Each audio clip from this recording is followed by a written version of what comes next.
Good afternoon and welcome, friends and neighbors on the Sunshine Coast and from further afield. Thank you for joining us on this edition of MedTalks. Today's topic is grief and sadness. This virtual broadcast is brought to you by the Sechelt Hospital Foundation and our presenting sponsor, the Sunshine Coast Credit Union. Technical services by Vasari Media Group, and of course, all kinds of help from people behind the scenes. My name is Joanna Piros. I'm on the board of the Sechelt Hospital Foundation, and I'll be your host for these weekly discussions, which we hope will cultivate our collective resilience. We've had really great response from all of you, and we've heard some really moving stories. So please do keep in touch after these with your comments and your questions. Many of you might be finding that the daily death updates are leaving you numb, but at the same time feeling a little bit detached. That's something I've been hearing from a lot of my friends and colleagues. And even if we haven't yet experienced a death really close to us, we're probably all feeling some sadness and grief for the things that we have lost. Physical connection with friends and family. I know I miss seeing my grandson actually in person. A restaurant meal, leisurely shopping, a professional haircut. Travel. There's so many things that we've all lost for the time being, and we don't know when we're going to get them back. So that adds to our sadness and grief. These weekly conversations are our way of trying to help immunize you by giving you some insights and some knowledge and some tools into what's happening in our hearts and minds while we try to navigate so much uncertainty. Once again, we're extremely fortunate to have our amazing panel of experts available to give you information and tools to stay mentally and emotionally balanced. They will be happy to take your questions towards the end of our show. Please use the chat feature to type questions for the panel. We'll collect those and attempt to start answering them around 2:40. Important note, once again, to participate in the YouTube chat, you have to be logged into a Google account. So let me introduce our panel. Dr. Ral Gupta works as an integrative medical physician, professional coach, and mindfulness instructor. Dr. Lisa Kitt is a registered psychologist who specializes in traumatic stress and related mental health injuries. And Dr. Marius Velgemuth is a consultant psychiatrist with Vancouver Coastal Health. He's the psychiatry lead for the Sunshine Coast and lectures at the University of British Columbia. Unfortunately, Dr. Velgemuth had an irreconcilable scheduling conflict today, so he will join us through the magic of pre-recording.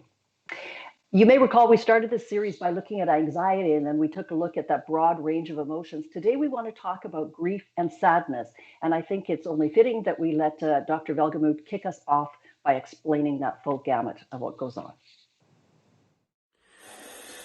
Good afternoon, everyone on the beautiful Sunshine Coast. It is nothing but a pleasure and a privilege to join you again this week in discussing matters that affect all of us. This time of physical distancing and just being more isolated given the pandemic we're all facing is an interesting time. And one of the things we decided we wanted to reflect on a little bit more is indeed the topic of emotions, depression, sadness, loss. This is a theme that many of us are battling with at the moment. So I thought I wanted to contribute to today's discussion, although I cannot be live in the live discussion today. I thought I'd at least want to share some thoughts, even if I had to make this video. So I want to say that I'll be missing you guys today. However, next week we'll be back. I'll be back to join the other team members. It's been a delight to work with them. So first off, again, I want to reinforce that many emotions that we are facing today is normal, right? There is such a thing as normal depression. I feel low, I feel sad, I feel empty. It doesn't mean I suffer from clinical depression. As humans, we exist on a full scale, a full spectrum of human emotion, from complete, overt, overwhelming sadness to being elated and joyful. And we find ourselves existing everywhere in between. But what I wanted to focus on, because I know the panel is going to continue to talk about normal emotions in the sense of normal sadness, normal anxiety, normal emptiness, all these things that are not pathological. So I'll keep this one short and sweet. I just wanted to say hi. I want to say hang in there, and I see many beautiful things coming forth from this time of adversity. And today We will, however, spend some time on the opposite of that spectrum as well. What happens when I'm not doing well? Excellent. I'll talk to you just now.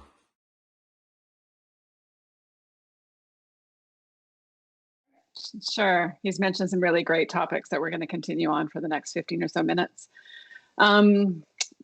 I just want to start by saying, Marius, we wish you were here. I know you're not listening right now, you're in a meeting, but when you hear it later, there's some loss just to not have the three of us together. So I think I want to start by talking about that these conversations, these are messy topics, right? We're talking about emotions. Today is sadness, grief, loss, and these aren't topics that fit neatly into a little square box.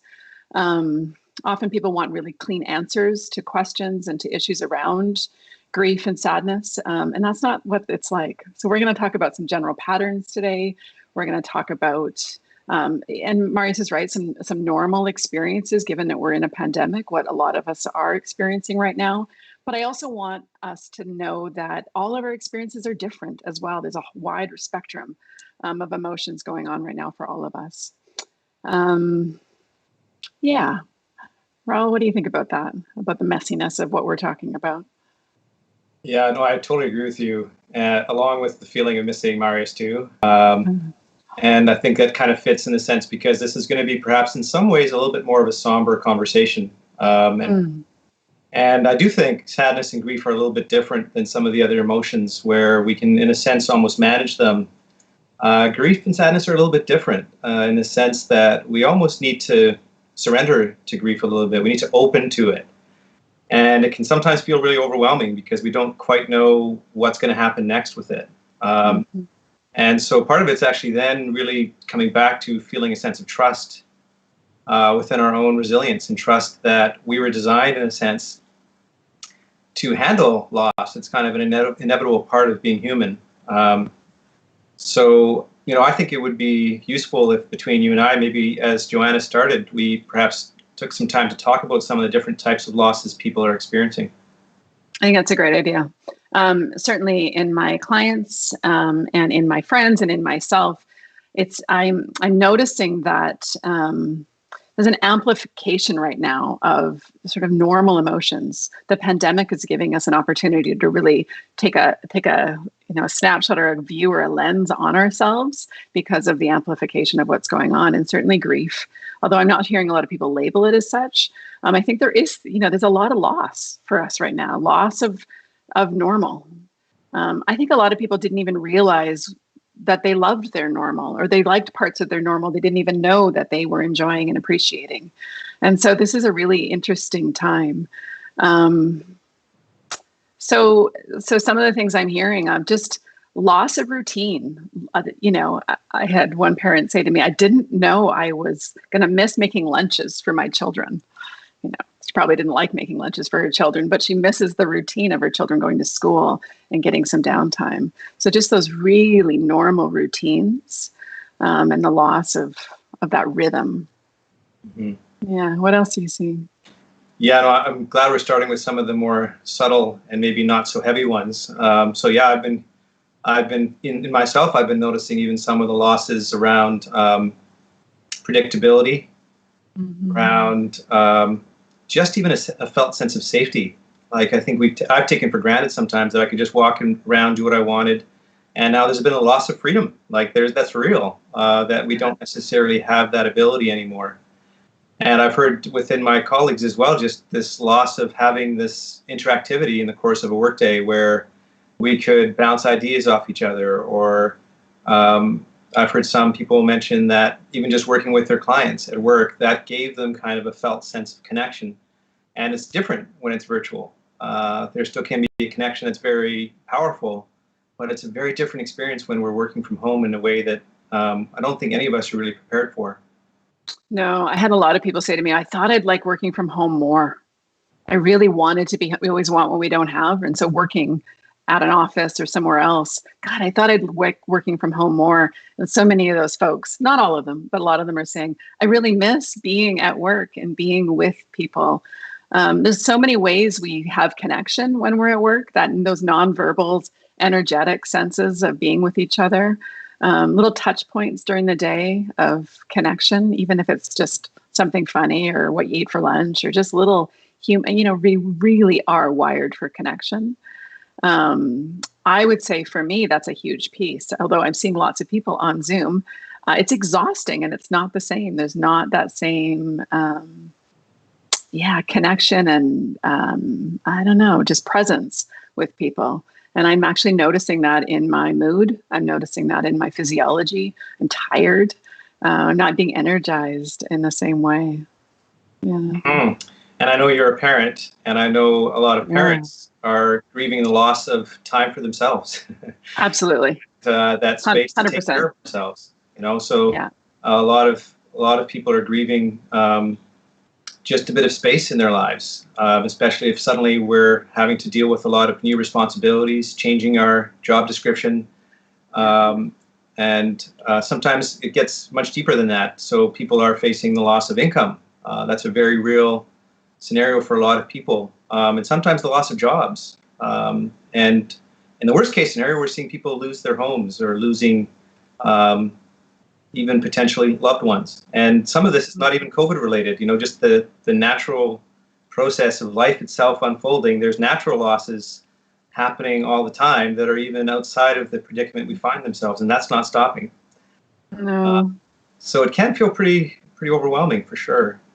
Mm-hmm. Any others come to mind for you?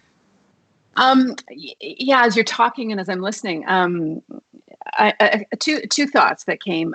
We talked a lot our first med talk about the importance of not social distancing as of only physical distancing, but I'm seeing a lot of people social distancing, not going to the end of the driveway and connecting, not making eye contact in the grocery store. And so there's a loss there around I guess I already said it, but really that loss around connection. I want to urge people to try to not socially distance. We need to physically distance. We know that. But to try to reach out. I'm finding that in people's moods of just not connecting as much as they probably should be. And so a loss around, just those lovely sort of normal, non-significant interactions. The other one that came to mind as you were talking was the loss of play for me.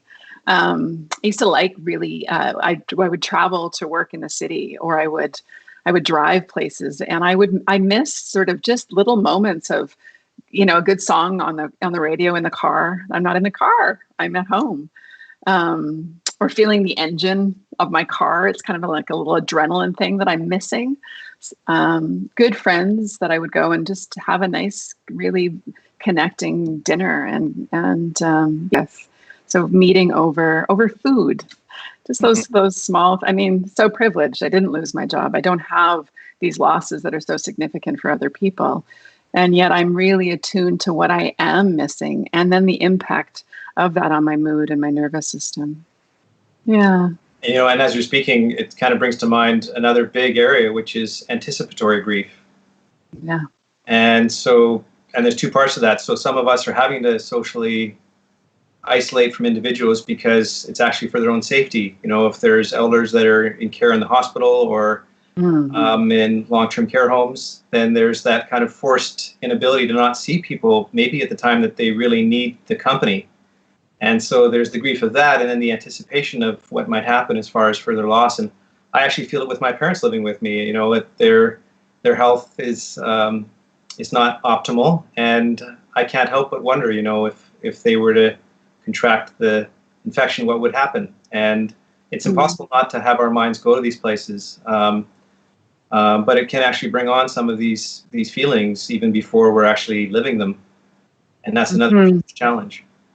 Well, as you're talking, I hear how the grief for this, and the worry gets interchanged with fear and anxiety, and then worry, and then how that, because we don't have I think that's the other thing. We don't have our natural, healthy ways of coping. We can't get out as much. We don't have the same freedoms. We can't do a lot of the things that we would normally do to help regulate us in healthy ways. And so we're with ourselves more. And I think therefore noticing more that's coming up. So this is overly optimistic perhaps, but as a psychologist, I go, what a great opportunity to actually be with yourself and notice all these emotions that are coming up. And if it's safe enough, find some ways to actually be with yourself and learn how to process, which is what we're going to talk about, some of those emotions right now. Yeah, I think we should do that, because we could do an entire hour on losses and then let's not do that. That's interest. And so I like what you're saying is, there is that part of it is what I like to come back to is just recognizing that grief, like all the other emotions, has an important role to play. We were gifted with this ability to mourn loss, and being human, we're going to face loss. That's just the nature of the reality we face. And we're constructed with that ability, allowing ourselves to open to grief, even if it feels a bit terrifying, even if it feels like it's going to be challenging. In my experience for myself personally, and those that I work with, is that it actually supports us to get reconnected. I like to think, I've heard this from Tara Brach, one of the meditation instructors that I really respect, that, you could think of grief as severed connection. Oh, I like that. And I think that really speaks to what's at the heart of this, is that something that we're connected to is lost. And we have the ability to connect. We have the ability to connect again if we actually let ourselves feel it.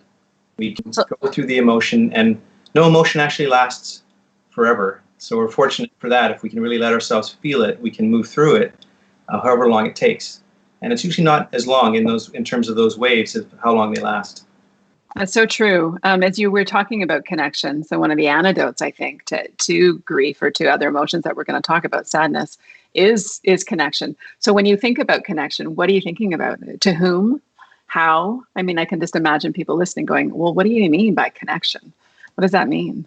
Yeah, no, you're right. It's a really important part. So, I mean, for me, first of all, is connecting to my own being and connecting to how I feel. And the body is a wonderful place for us to return to, because our body is the source of where we feel our emotions. Yeah. And in some ways, it's easier to be with our body because we don't get lost in all of the stories and the thinking that goes along with it. So we can actually let ourselves connect with our body to feel what's happening. And we're going to have a chance to explore a bit of that a little bit later. But then connecting to our values, because in that mourning of some loss, it means something that we value has been either lost or threatened. And we can connect to that value. We can actually connect to what's most important to us. And then we can actually find new ways of expressing that. I mean, I think that comes back to our adaptive, resilient nature. If we can allow ourselves to feel into those things, it can really support us into feeling what's most important to us. And then, of course, connecting to each other. As you said, is connecting to those that we love, that support us unconditionally, that can simply provide a place to listen and be a witness to our experience without having to necessarily fix anything. The emotional researcher in me is going many, many thoughts around this, because you said that so well, but the importance of us allowing psychophysiologically us to have an awareness of and move. Emotions want to be moved. As human beings, we need for them we have to have awareness of them and move them through our nervous systems. That's how we stay healthy. We're going to talk about depression in a second here. And I'm just sort of highlighting now the importance of just moving that emotion to ensure that we don't get stuck. As you're saying that, I also want us to really think about not judging our emotions, not judging our grief, not judging ours or somebody else's. We all really, we grieve in different ways. There's stages of grief. We're all over. It's kind of a messy emotion, right? And so to make sure that we do a really good job as a society shaming or judging ourselves emotionally, we shouldn't be feeling that way. I have no right to feel that way. Their suffering is worse.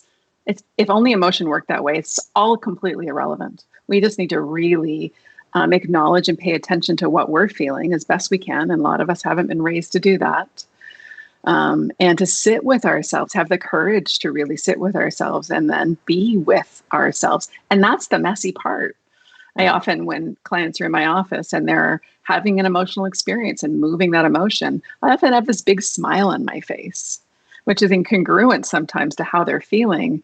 And yet I'm so excited for their nervous system. I'm thrilled for them because it's the journey towards wellness. It's part of it's so essential to our human condition. And if their goal is actually to be well, this piece that we're talking about right now, moving that emotion, is critical. You're absolutely right. You're absolutely right. So, I mean, as you're sharing that, I was thinking of the cycle that we can get in, that gets us into trouble. And this might be a kind of a segue into talking about kind of what happens, because we can fall into cycles if we are judging our experience, where, let's say I have a sinking feeling that I feel in my body, and then I judge that I shouldn't be having that. I have thoughts around that, or I shame myself. Then I might have some emotion of anger towards myself, or even suppressing the experience. And then I might engage in a behavior like drinking alcohol or some other piece that then actually builds a new feeling within me. And then we can reinforce these loops. And that's what I find is it's a huge cost to pay when we turn away from sadness and grief, because it becomes this reinforcing loop that can get us into trouble and actually lead into something much deeper that can in fact be called a full-blown depression. That's the pathway you just described to deeper psychopathology, to depression, to post-traumatic stress disorder, to anxiety disorders. And so we're talking about sort of the normal prevention of trying to keep our emotions moving to stay out of depression. Should we listen to Marius tell us more about depression? Yeah, that'd be good. Let's do that. Okay. I am back, and what I'll focus on now, as I've mentioned just now, is a little bit more of a topical discussion on what does it look like when low emotions, sadness, emptiness, all these typical words we use to describe emotion, what does it look like when it turns into a clinical depression? Now, I want to first acknowledge that both my colleagues here on the panel work extensively in the field of mental health. And we will all be sharing from different perspectives. What I will do in this discussion is I'll highlight some of the symptomatology that we see from a diagnostic point of view. So we see, what does it look like? Okay, so someone is depressed, or they're just they feel their mood is depressed, or they've lost interest, they've lost pleasure in activities they normally used to do. This doesn't mean that you're depressed if you feel this way for a day or two. We are looking at about a period of 2 weeks here, where this is a sustained, pervasive mood that is noticeable beyond what you normally face. So there's a fluctuation from baseline. We see that this depressed mood, it stays with you. It is there all the time. There's that marked interest in things you used to enjoy. So you like golfing, you like reading, you like all these things, and suddenly it's just almost that none of these things matter to you anymore. One of the things we see is changes in weight. We see people gain weight or lose weight without actively attempting to do so. Another symptom is insomnia or hypersomnia. Suddenly you find yourself unable to sleep, or you find yourself sleeping excessively. Again, what is the key message here? What is the fluctuation from baseline? This is something that I'm not used to. It's something that I haven't seen before. And then we find those bodily movements, the psychomotor agitation or retardation, meaning my body is moving slower, or it's more agitated than it normally is. These things are observed by other people. We find another symptom being fatigued, and the fatigue can also be described as a loss of energy. It's just I'm more tired than usual. It's like I just cannot get going for the life of me. I have these feelings, and other symptoms are feelings of worthlessness and excessive guilt, and I just can't seem to get it out of my head, and it's present all the time. I find that my ability to think and to concentrate is not the same. I feel indecisive. My mind doesn't feel as clear as it normally would. I find myself thinking about death more so than usual. We find the people, there are different forms of this. We find people just sort of playing with the idea of non-existence, so more from an existential point of view. Then we have people thinking that, you know what, I am so low that this is something I actually consider. That's sort of ideation. And then we have people saying, you know what, I'm done. I'm getting my affairs in order because I cannot stand this anymore. And so there's a cluster of symptoms. So when you have this depressed mood or this loss of interest or pleasure, and it's a sustained period going like for 2 weeks, and you find yourself struggling with about 5 of those different symptoms that I've mentioned, all clustered into the same time frame, and it's a clear fluctuation from what you've known before. It is above and beyond just feeling unhappy or just feeling sad or blue or whatever the terms you would like to describe it. These things are considered more of a depressive episode, and you need to reach out when that happens. You need to connect with your treating team when that happens, because we should be helping you during such a time. It's not good to be struggling on your own when you're going through an actual depressive episode. So that's it from me for today. I'm excited about joining you again next week. Thanks, Marius. Maybe for a second we can just tease apart some of these states. So depression from sadness, from grief. I don't want people listening going, oh, I'm feeling all of those things, or I'm feeling sadness. That must mean I'm clinically depressed, right? And so for me, when people come in my office saying that they're depressed, we really try to tease apart what that means. And maybe there is a cluster of symptoms that Marius just talked about that have been really stuck in their nervous system for a long time, and they are going through a depression. Often other people are just really overwhelmed in their emotions. And it's interesting, one of the ways through depression is actually allow ourselves to feel deeply the sadness or whatever other emotion is presenting itself. And so it almost feels counterintuitive to people. Wait, I'm depressed, and now you're going to take me into sadness? Yeah, it's right. And I really, I was going to say I love sadness, and I kind of do. I think it's very productive. I think it's extremely important to allow ourselves to feel it. And what's kind of cool about it is how efficient it is. It actually works quite well when we move sadness. Our mood tends to shift quite quickly. Yeah. Yeah, no, I think you're right on all those counts, Lisa, and that's been my experience too. And so I appreciate what Marius is sharing, is that kind of broad range of possibilities of what people might be experiencing. Mm-hmm. And so as listeners are considering for themselves, they might have 1, 2, or even a bunch of those different symptoms that they're experiencing. And that could be quite normal, actually, for what we're experiencing right now. I know I've had some really sleepless nights.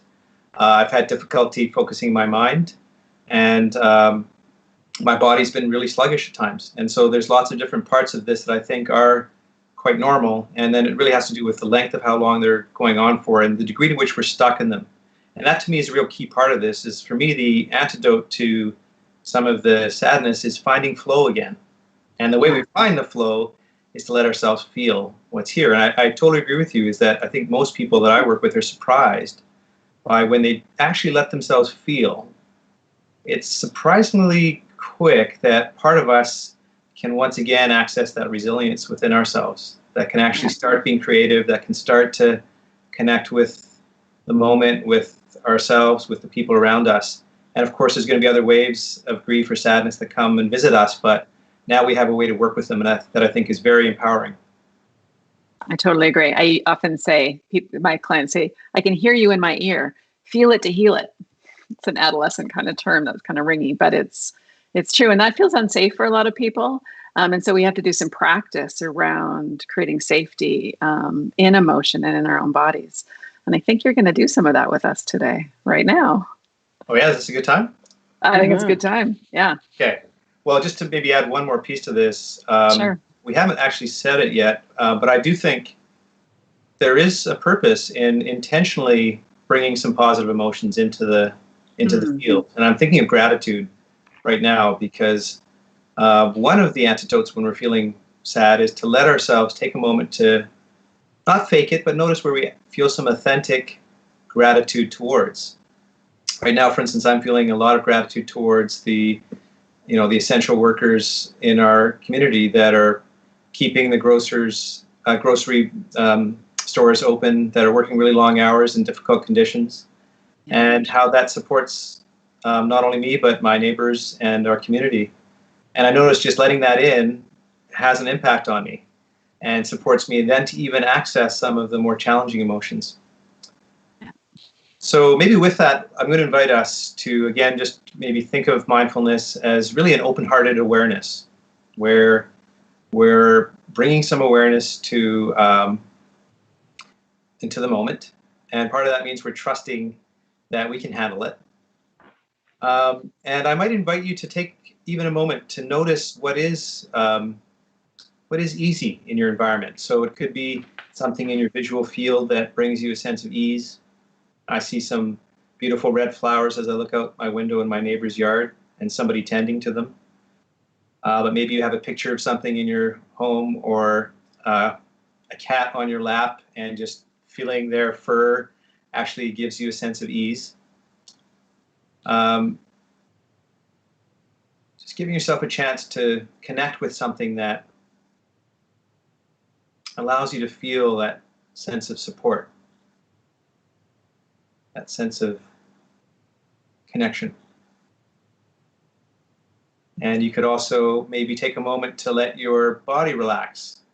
We explored in week 1 how we're all kind of collectively holding our breath. So even just letting yourself take a couple of intentional breaths down into your belly, seeing if it's possible to make your exhalation even a little longer than your inhalation. These are ways that we can just let our body know that right now there's nothing to do other than simply to be. And that might mean relaxing your shoulders or your jaw or any other place right now that you notice you're holding a little tension.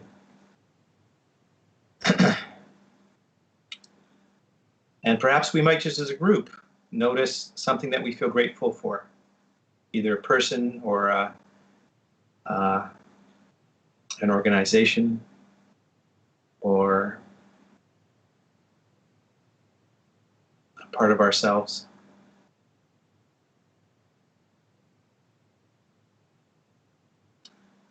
And then maybe letting yourself feel into maybe one loss that you're either currently experiencing or anticipate you might experience. It's kind of giving yourself a moment to trust that you can turn towards it, even just for a few moments. And if in doing so it's already challenging, you could maybe let your hand come to your heart or invite a sense of holding that place that feels tender, whatever might support you in creating the space to allow. And the invitation here is to let yourself actually feel what's happening in your body as you tune into this experience. Let yourself feel what's happening in your body. You could also notice in your body where there's places of ease, even as there's places that feel less comfortable.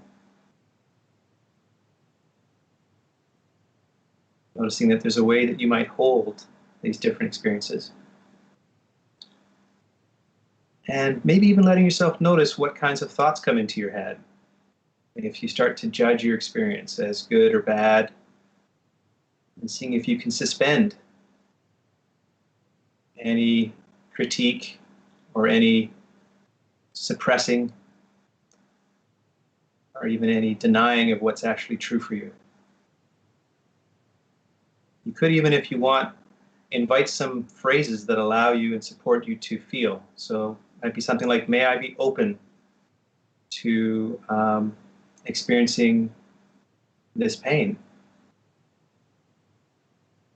May I find the resources within me that can be present to this sorrow or loss?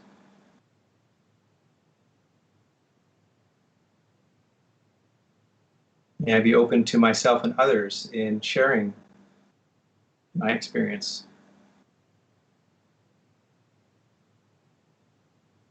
May I be open to receiving kindness from other people in terms of meeting me in whatever it is I'm experiencing?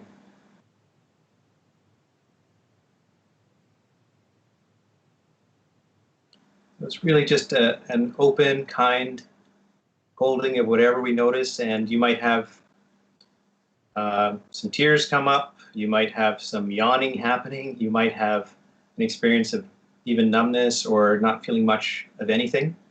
And all of that's perfectly fine. However this is landing for you is fine. It's more just really an invitation to honor whatever is coming up for us and finding a way to be with it, trusting that that actually is of value.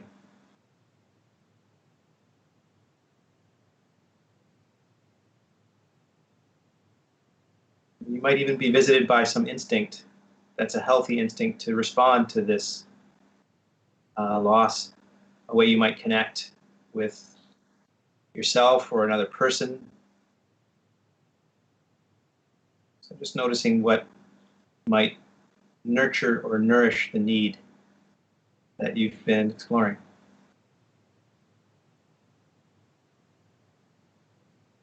And then as the last part, maybe we could just let ourselves have a couple of breaths together and feel that sense of breathing the same air here on the Sunshine Coast, that we are in this together, that we can together hold losses that we might be facing or that we might face.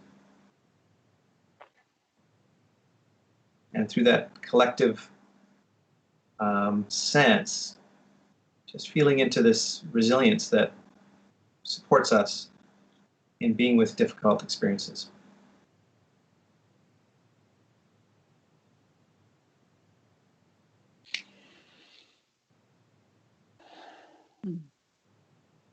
Perhaps I'll stop there. I'll wipe this big grin off my face. I've got this beautiful image at the end.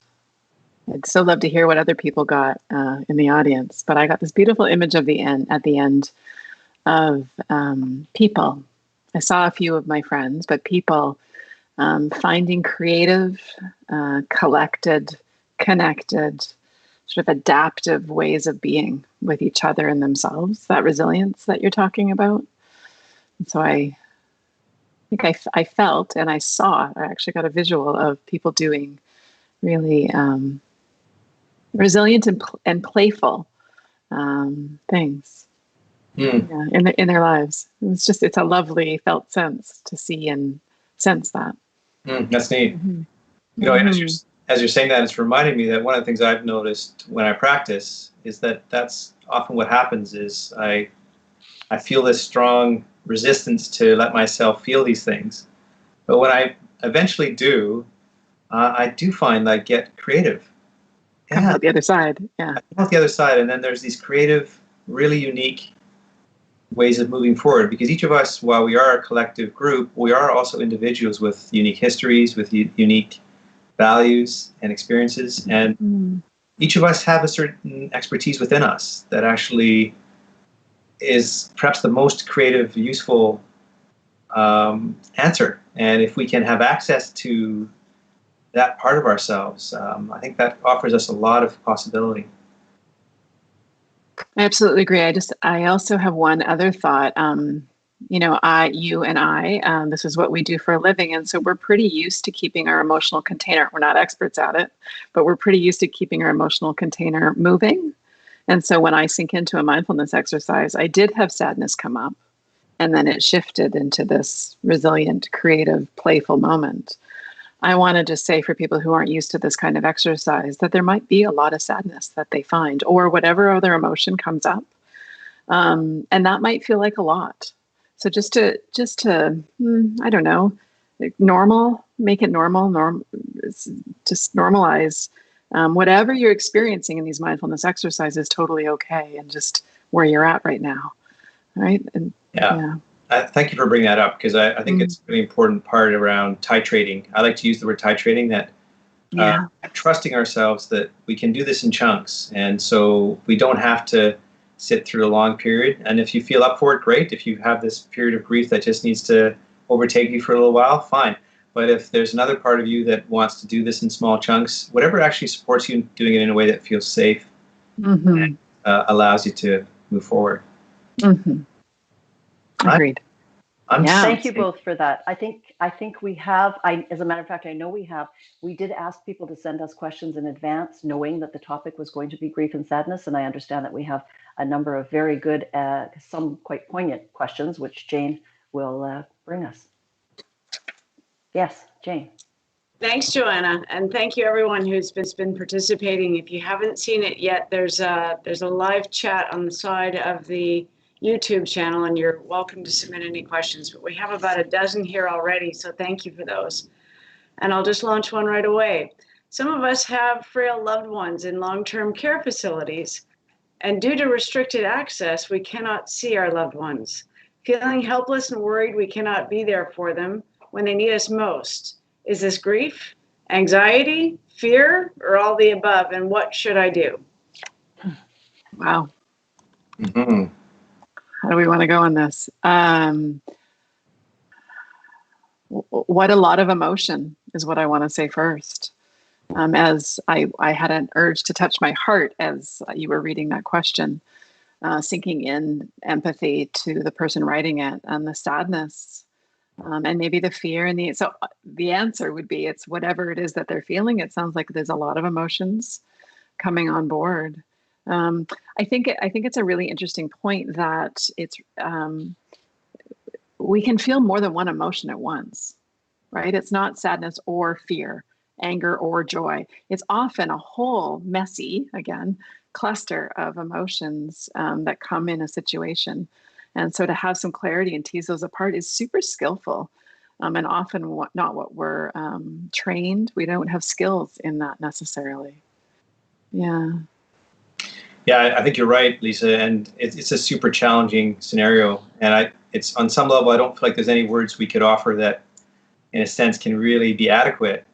And on another side, as that person sharing, what I'm really hearing is a lot of love that they feel for another person. And so sometimes we can actually just really let ourselves feel the love for these people and try our best to even send some of these wishes of goodwill. We can connect with people beyond just that physical space. So offering wishes of goodwill can be a wonderful way to connect with another person. We can even connect with the sense of love that we are feeling for them, and that's why we're not seeing them. It's because we love them and we want to protect them that we're actually keeping that distance. And I know for myself, when I think of those that I'm not able to see, I let that part kind of come to the forefront. And while there's still that sense of grief around it, I find it offers, again, a bit of a soothing around that and helps me keep it in perspective. I love that. No pun intended, but I love the care that comes from that. I think some of the things we try to do when we feel strong emotions is to fix it, is to stop it, is to find a solution for it. There's no solution in these. I love the antidote or the balm of love. That was lovely.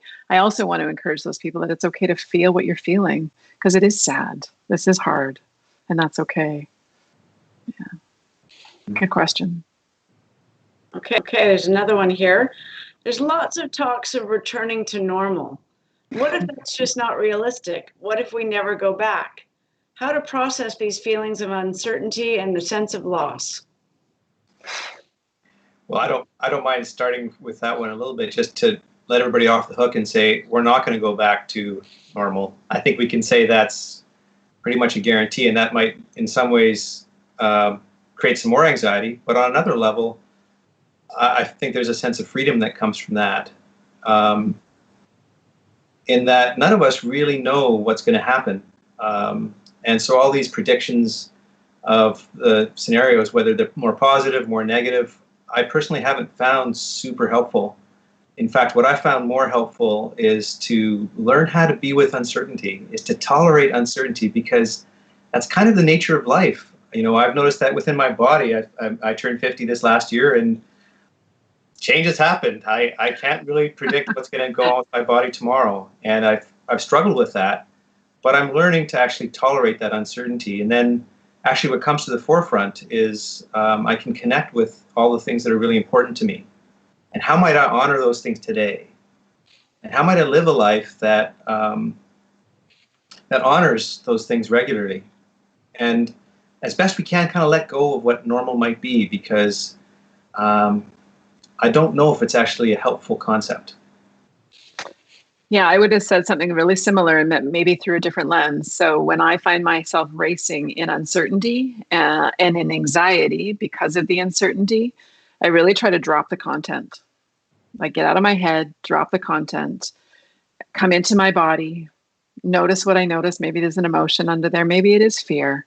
Maybe it's sadness that I loved my normal and I can't have that right now, or who knows if ever. But once I start making up questions and making things up, I try to drop the content, come in, and then come into the moment. What's going on right here, right now? I can control what's in front of me right now, or just have some freedom of what's going on right now. And I find if I need to, come out of the anxiety, take some deep breaths, come into the moment. It's a much more helpful place to be than in that spiraling of stuff we don't understand and know about. Yeah. I mean, just to add to that, as you're saying that, what was coming up for me was there's actually a lot of relief that comes with that too. When we stop trying to project too far into the future, there's a certain degree of ease and simplicity. If all we really have to take care of is right now in this moment, then I think that affords us a little bit more of a simpler life that, perhaps in the long run is going to be really useful for all of us. Love that. I've been using the word ease for people a lot this week. Wishing, hoping, training, supporting, encouraging ease. Yeah. Like the antidote to anxiety almost. Yeah. Thanks, Jane. Good question. Sure.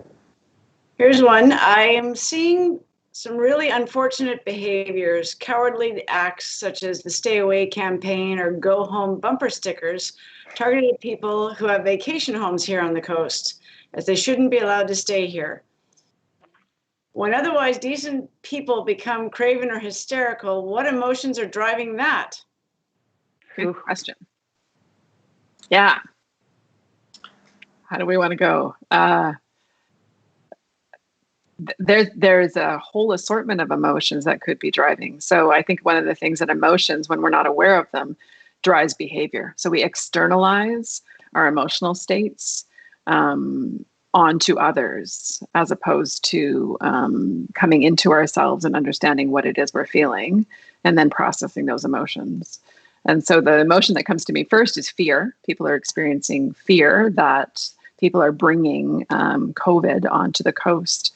And that's creating a whole whirlwind that then they're externalizing, probably unconsciously or subconsciously, that fear onto others in fairly interesting, aggressive, perhaps, ways. Understandable fear, and yet I would suggest not known. We don't know I think it was overblown and inappropriate at some level. Although I understand their fear. Mm-hmm. Yeah, and I think you've hit on the really important part of this, is that almost always with those kinds of behaviors, if we really got curious with people like that, is that felt sense of threat. And what's threatened is their safety. And once our safety or our survival is threatened, we're capable of a lot of different behaviors. And that's actually kind of, on one level, it's a healthy, normal response. But that's where we need to bring in that level of compassion for ourselves and that awareness of what's really underneath our experiences. So if I can feel into my anger and then realize underneath that there's actually a feeling of fear, and actually work with that.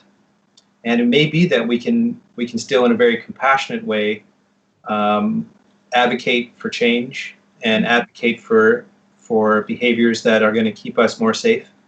But we might do it in a way that's actually going to be more effective than through blaming or judgment, shaming. blame. Yeah.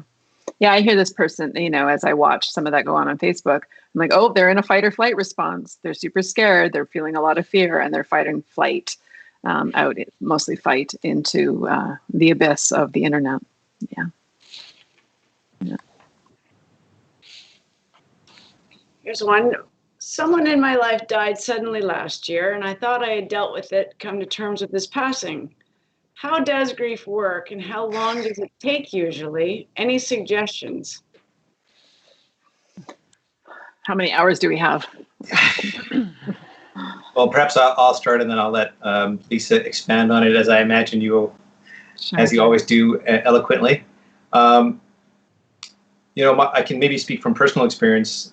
I think on one level, grief is, it's kind of with us for life on some level. And I don't mean that in a maudlin way, but more that, these experiences change us. And then new experiences for myself, I can say, that kind of resonate with old griefs, they're going to surface. And that doesn't necessarily mean that we didn't heal fully, but they're touching upon something where there was a wound. And it's natural that we're going to feel something with that. And in fact, again, it's a reminder that something that we cared about deeply is no longer here. Mm-hmm. And so from that perspective, it's actually a good sign. It's not a bad sign. It's a sign that you did deeply care for a person or a situation or a relationship. And it's an opportunity to once again celebrate that relationship. It's a chance to really feel into that. So I personally would say, we can't predict when grief is going to show up and when old ones are going to resurface, and we don't need to. What we just need to do is trust that each moment, whatever is coming up for us, that we have the resources within us to be with it. And if we can connect with other people that support us to feel, that is perhaps our greatest resource. That was such a good answer. I'm not going to add much. I love how you privilege the positive. You always find a way to privilege positive affect, gratitude, love, care. It's just really lovely. This happens all the time in my office with people who come and say, I thought I've done this. I've done this work. I thought I processed the trauma or processed the grief. And I'll say something like, well, you did, and this is just another round. Right. And that is so true for grief or in trauma. It's not linear. There's patterns, but it's all over the place. When people talk about stages of grief, they don't go like this for 3 months. It's not each stage for 3 months at a time. It's a cluster, and it's messy. And so here we are in another round. And so let's do this together and come into our bodies and see what you're experiencing emotionally. And my hand's doing this movement. And let's move that emotion and just know and not shame ourselves or judge ourselves or, oh, I thought I was over this. The time limit's up. No, there's no such thing. Yeah. Just before we hear the next question, as you were speaking, Lisa, it was reminding me of something else that I've started to do, which is sometimes when I'm starting to feel grief, I can feel another part of me just put the brake on and just kind of slam it down. Yeah, suppress it. And I've had to work really actively to kind of, and so when it happens, I actually can't cry, for instance. I can't even find a way to move forward. So now what I do intentionally is if I'm feeling something like that, I listen to a song that moves me, or I play the guitar and just try to get some movement into my body and feel into the emotion. And I talk to another person that I trust, or I've watched a movie that actually connects with that feeling. And I found that actually is a really helpful way for me to kind of surface these things when they're coming up. And in that sense, it just becomes more of a normal part of my day. And I do find that it reduces the times where it's really overwhelming, because I'm kind of managing on a more regular level or regular routine. I think that's really important. If we suppress, what we find is people blow, right? The nervous system container is so full that it's a large emotional response versus sort of that tapping it along and allowing ourselves to process. Sometimes I'll feel that I'm full or I'm having an emotion and I know it's there, and I'll suppress it because of what's going on in my life, but I know it's there. And so I'll have to come back, or I now do. I come back and I make sure I move it in lots of different ways. But I think you gave some great examples of movies or, anything that evokes an emotional response in you helps unplug the nervous system and allows it to move. Yeah. One last one here. And what can you recommend for people who may be in crisis but do not want to go to the hospital? Where to go, who to call, any resources that you could recommend? This one's tricky. I had a situation on the weekend that was like this. And I think this is hard at the best of times. And I think this is very hard right now, given COVID. In particular, a lot of the places that may have taken people before, addiction treatment centers, as an example, are not taking people right now. And so we were at a loss of what to do with this person who kind of was between the cracks of not being hospitalized and also not having other supports in place. So I felt quite helpless actually this weekend with this person. We tried to be creative around finding people that could be with this person to keep them safe, reaching out, but it was a weekend. The doctors nobody was really around. Didn't have a therapist, as an example, and it was difficult. So creativity, community. And I think there's actually some gaps. Don't want to get in trouble for saying this, but I think there's some gaps in our mental health. I know that there's some gaps in our mental health system still that I would love to see plugged in some creative, client-centered ways. Yeah, I think that's a wise response, Lisa. I do want to just add that I can say from the inside, working with colleagues, I know they're working incredibly hard at the hospital to make the conditions safe. Yeah. People to come. So if somebody's in crisis, I just would really want you to feel reassured that going to the hospital right now is actually a wonderful place for you to go to get the help you need. And everybody's working really hard to manage that risk and make it extremely low. So first off, that's the first thing I'd say. And the second thing I'd say is coming back to what Lisa said is, there are a lot of people available to support us. We have sent a bunch of different resources out there. I would encourage people to look at those resources, see which ones resonate with you. You might have to try a few of them. And really connecting right now with our community, like your friends, your neighbors, whether it's just from a distance across from driveways, whether it's calling up friends that you maybe haven't spoken to for some time, whether it's doing some practices that help you access parts of yourself, and trusting your own inner resources. I think those are kind of something that's available to all of us without expense. And I think it's really an untapped resource right now. And that's part of why we're actually creating this series, is to encourage each of us to recognize the resilience within us.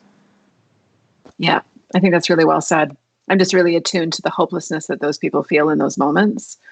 And they don't have a lot of capacity in those moments to reach out to resources.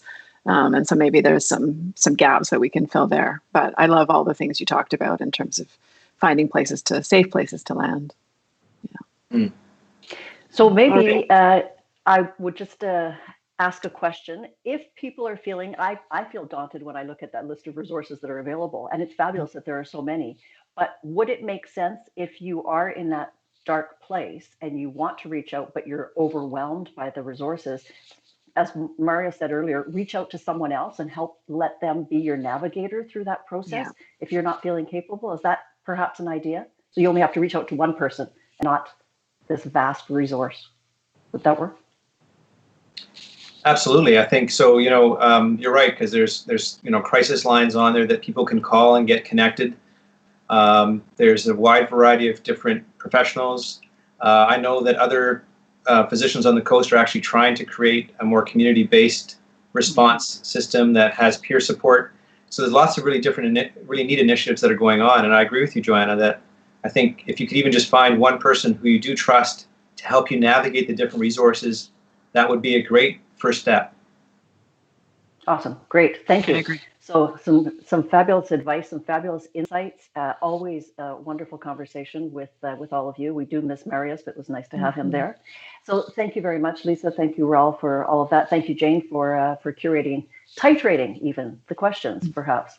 And thanks to all of you who have tuned in. I want to particularly thank you for your very generous contributions to the Foundation's COVID Emergency Fund. I know we say this all the time, but if you are in a position to give, please know that the money goes to equip our frontline healthcare workers and support staff. We also would love to improve this offering as much as possible and make it exactly what you need. So please let us know what you would like us to discuss, what you would like more insight into. There is a survey link below the live stream window on the hospital website. You can come back to that another time as well. I'd like to, this is another little bit of gratitude, like to thank our presenting sponsor one more time, the Sunshine Coast Credit Union, and thank Taryn for all of his technical support from the Vasari Media Group. And thanks to all of you for being part of this conversation. We are so gratified and heartened when we see how you get involved and how you get in touch. And it's wonderful. That's exactly what we wanted out of this conversation. So thank you all very much. Join us again next week. We are going to be looking at anger and frustration. So in the meantime, stay well, stay connected. We'll talk to you next week. Bye for now.